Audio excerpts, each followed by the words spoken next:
ฝึกเป่าแคนง่ายๆเพียงเฮ็ดตามคลิปนี้สำหรับมื้อนี้เราจะมาฝึกซ้อม4เสียงนั่นก็คือเสียงซอนเสียงมีเสียงเลและก็เสียงโดใน4เสียงนี้จะเป็นเสียงที่เราจะมาฝึกที่เราจะไปเริ่มในการเป่าเสียงขอให้ทุกคนปิดเสียงเสพไว้ก่อน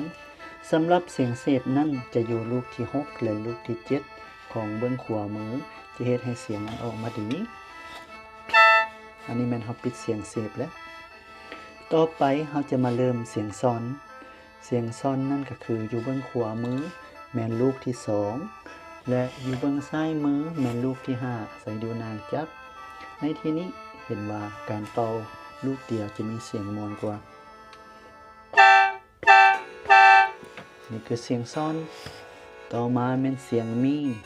เสียงมีแม่นลูกที่3ของเบื้องซ้ายมืออยู่เบื้องขวามือแมนลูกที่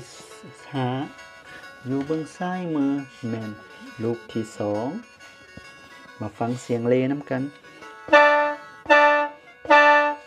นี่ก็คือเสียงเลโดเสียงสุดท้าย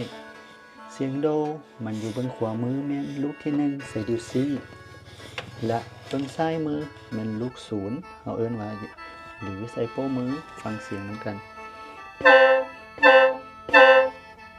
เห็นแล้วมันบอกว่าการจะควบเสียงน้ำกันโดยเริ่มจากซอนมี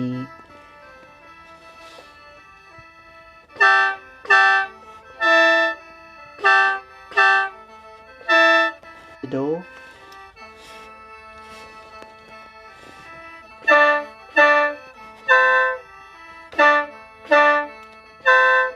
มาสลับโดเลโดมีท้ายนี้เราจะรวม4เสียงเข้าไปพร้อมกันเลยนั่นก็คือซอนมีเลโดมีซอนมีเลโดมี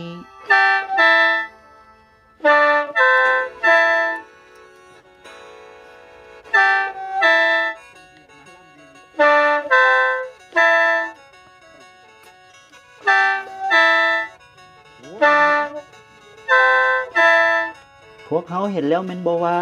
การเป่าแคนนั้นบ่แม่นเรื่องยากเลย